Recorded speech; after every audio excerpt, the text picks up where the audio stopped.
Ngiyaniva nikhomenta nge-hairstyle yami nithi indzaba ngashintsha i-hairstyle vele ngithi imali yekushintsha i-hairstyle nginemali ekuthenga ipholo asifani vele sibantu yabo kunalaba khona kuthenga lokunye nalokunye mine self naye ekuthenga ipholo so nje ngicela ningiphume le hairstyle yami nangabe uva buhlungu yabo ngale hairstyle ungangishaya ngamani in ngihambe ngiyothe cause kuyakhombisa ukuthi angi-afford ukushintsha i-hairstyle ngi-afforda ukuyothenga ipholo I hope never yeah sure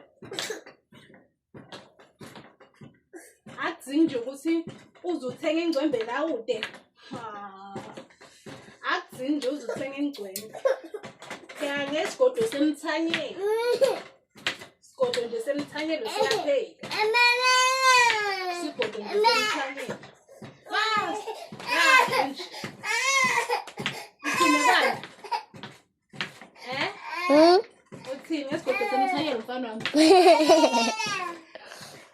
siyabakhomba ukuthi isigodo semthanyeni siyapheka mntwana Man maka. Man ba? Yo. Nahlanganisa le Spanish. Hello, ungena la iphaka phakathi kwami. Ngala kafuthi.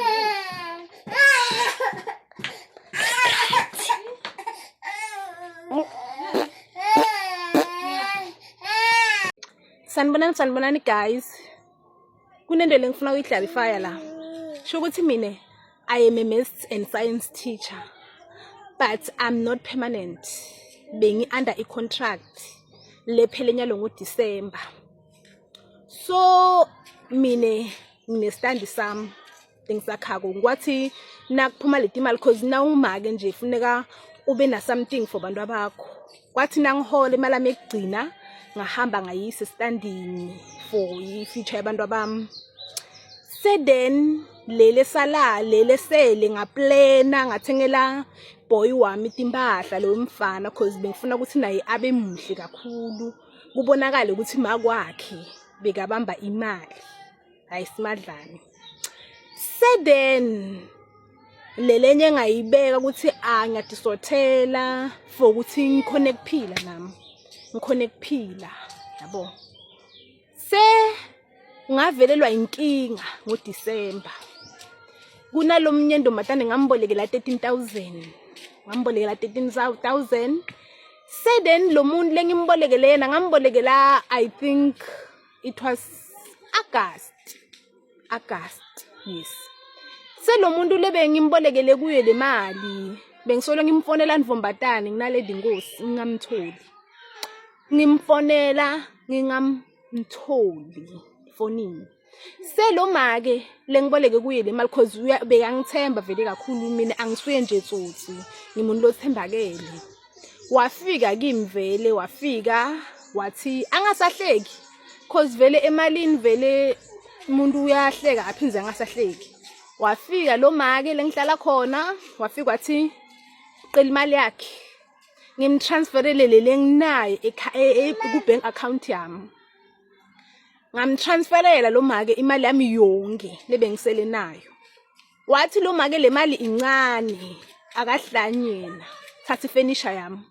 Wangena wathatha ifurniture yami la ithatha ngifurniture leningi mina. That's why la ngicashe khona ngicashe 2 room cause into eningi. Wathatha ifurniture yami lo make wathatha including timpahla tebantu bakhe temntwana nami emfana. So ngaba broke lapho. Ngizama ukufonela na lady ngingamtholi. Ene mine ngingimake lo independent. Good like lengathi every month mina unika imali. Mina every month ngimi lengithi sitako ngemali. So impilo yami yabanzima lapho. All along be right. All along nje impilo be right. Yabanzima lapho. Yabanzima lapho ke kakhulu ukuthi nebantu abami timbahla ngoChristmas nje bengacabanga ukuthi bangabanato. Bekunzima kakhulu, kunzima nami bengimangala ukuthi nini kana emhlabeni kubanzima so. Ngewele benzima khona kude lebe atongisida. Since vele emhlabeni mina ngiyadisida. If ngakhona ukutisita mina kude mlangisitako. So guys, ngicela clarify lokho. Mina I am a maths teacher and long as permanent. Long as permanent lo ne business nje ngadiphanzela ngine business yami. Lengeniselayo imali but nyalo kuvaleke everything. Nyalo nje kuvalekile tinto. Kumensi nje, kumensi konke. Kuvalekile konke. So that's why ngenda le post ukuthi bakhona labanye labakhuluma bathi yana umuntu angabodala anganamali. Mina impilo amayikasi beso all of my life. Mina impilo amayikasi benzima so. Ayikase mina nginguwoman lengi strong lengiphanzako. Since ngalahlekelwa abadala bami emhlabeni ngiyadimela. Angidependeli tuke umuntu. Labantwana labangathi dalela cause bengathi ukuthi ndoba khona until December impilo yami yaqala yabanzima. So mina nje bengifuna clarify lokho. Bengifuna nje clarify lokho. Yathi kude into lebhlungu njengokuthi umntwana wakho angafuni ukudla ngala umunye alibele. Amunye libele mntwana amunye libele nawe make ude kudla kwekudla. Umunye salibele nje ude kudla kwekudla. Ya kunzima kuba ngimake. Kunzima kuba ngimake. That's why thina ema women sihlala si hide and pain. We are going through a lot. We are going through a lot. We are suffering as women. Sometimes ufune ukuthi ungacela someone akuside. But naye loye someone loye ude la ngakusita ngako. We end up se uyahlala ufisana leli pain. Uyahlala ezimava. Yathi kubhlungu ukuthi ungimake uvuke ekseni. Ungadi ukuthi bantu abakhuda abanikani. You fail them as a mother. You fail them as a mother. So lamhlabeni la kumele ukuthi ma women ahlonishwe. We are going through a lot as a woman. We are suffering as a woman. Kunzima kakhulu. Lapho uthi uyambuka umntwana wakho akakhoni kudla. Ngala awukhoni wena kumprovider ngelibele lelinekudla. Ngenxa yokuthi you fail them as a mother. So ma women la ngaphandle kumele ukuthi ahlonishwe kakhulu. We are going through a lot. Everything kufeswa ngithi thina bantu besifazane. Cause ngithi lesitala abantwana. We are facing pain as women. Kubede naloto mcela. Kubede naloto khala kuye. Siya hide ipain is hide. Si hide ukuthi abantu abethu bangasiboni ukuthi siyalimala. We fail them as a woman. We fail them. We fail them as a woman. Ngalesikhathi kumnyama kakhulu. Uba yi-one. Kulobu difficulties as a woman uba yi-one. Kuvaleka konke. Ube yi-one. So yeah. Baqinisile nabathi bafati timbokodo. Sitimbokodo thine bafati. Sitimbokodo. Sitimbokodo thine bafati. Kubhlungu na umake umntwana avuke athi mama ngilambile. Nawe ngala ulambile.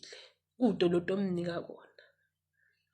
Kude lotomnika kona but nje ube ungeke umside.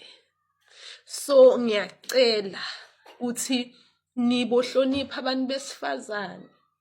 Nibo bahlonipha kakhulu bayazama bazamela abantu ababo. bayazama bazamela abantu ababo, bayavuka bazame, although sometimes uyazama uceda lapho ungasakhoni ukuzama, but nje asekeli ukuzama. Sibantu besifazane siyachubeka sizame. uNkulunkulu lesinye isikhathi isituation uyifaka ngereason, uNkulunkulu, because abona ukuthi thina abantu besifazane sidawukhona kuphuma kuleso simo leso noma sinzima kangakanani. Usuke adi uNkulunkulu ubakhipha bonke abantu labangakusida empilweni, cause yena usuke adi ukuthi udophuma kanjani, although kunzima, but yonke into uNkulunkulu uyenda ngereason. So yeah, as a woman we are going through difficult time. As a woman we are going through a lot. Hello Mzansi, welcome to Mgosi Mzansi. If today is your first time visiting this channel, please do the right thing and click the subscribe button, and also don't forget to smash the like button. Sislo aduma kakhulu apha enkundleni yokuxhumana ngokuflex ipolo yakhe lensha. Also broke now, things are really not looking good for her, and we are explaining what really happened, because so wenda ama-video lapha enkundleni yokuxhumana khala life inzima, akanalutho, akanakudla kokudla, mntwana akho umunye alibela kathi kuthi yomunya njani because kwanaye she's hungry, akanalutho yokunika abantu abakhe. So people are asking her ukuthi hayibo girl, wena nguwe mos lobo busy ngepholo, uthi wena unemali yokuthenga ipholo, awunamali yokwenda tinwele, yokwenda inhloko, nyalo so broke kanjani manje. So uyabaqhazela abantu ukuthi she was a teacher but she was not permanent, and people are really confused ukuthi hayibo girl, uhamba uyothenga ipholo wena ube wadi ukuthi you are not permanent, namuhla uyakhala. So abantu bamjaja kakhulu sesilapha enkundleni yokuxhumana ukuthi hayibo sesi nawe, kodwa hayi siyafuna ukuvela but hayi nawe. So ungazi uyothenga ipholo ube wadi kahle ukuthi you are not permanent, today you are struggling, simo sakho namhla sibe, wenda ama-video ukhala ufune sekivela kube nguwe lobo busy uflex ipholo yakho phambi kwethu. What's your take wena ngale story esaluthishela? Do comment your thoughts down in the comment section. Don't forget to subscribe, share this video. Mina nawe siyobonana kulenye lensha letake video. This is the end of my video. I am signing out. Goodbye.